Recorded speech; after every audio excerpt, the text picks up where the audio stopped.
સમાચારોમાં વાત કરીએ મહેસાણાની દૂધસાગર ડેરીની 66મી વાર્ષિક સાધારણ સભામાં પશુપાલકો માટે ઐતિહાસિક જાહેરાતો કરવામાં આવી છે।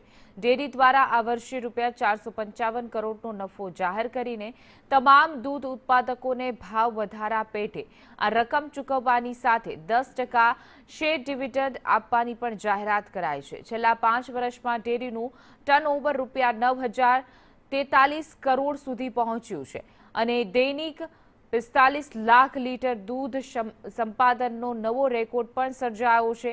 આ ઉપરાંત પશુપાલકોના વીમા કવચમાં હજારો વધારો પણ કરવામાં આવ્યો છે તેમજ આગામી 5 વર્ષમાં ₹700 કરોડના ખર્ચે નવા પ્રોજેક્ટ શરૂ કરીને ટર્નઓવર ₹20,000 કરોડ સુધી લઈ જવાનો આકાંક્ષી લક્ષ્યાંક નક્કી કરવામાં આવ્યો છે।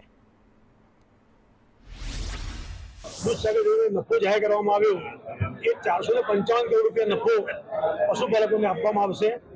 એ નફાના કારણે વર્ષનો આખરી ભાવ ₹1,003 કિલો ફેટે થયો છે। એ ડેરીના ઇતિહાસમાં 66 વર્ષની અંદર પ્રથમ વખત આપણો દૂધનો ભાવ આપણે આપી શક્યા છીએ। બીજી જાહેરાત આજે કરવામાં આવી અમૂલ પાર્લર બાબત।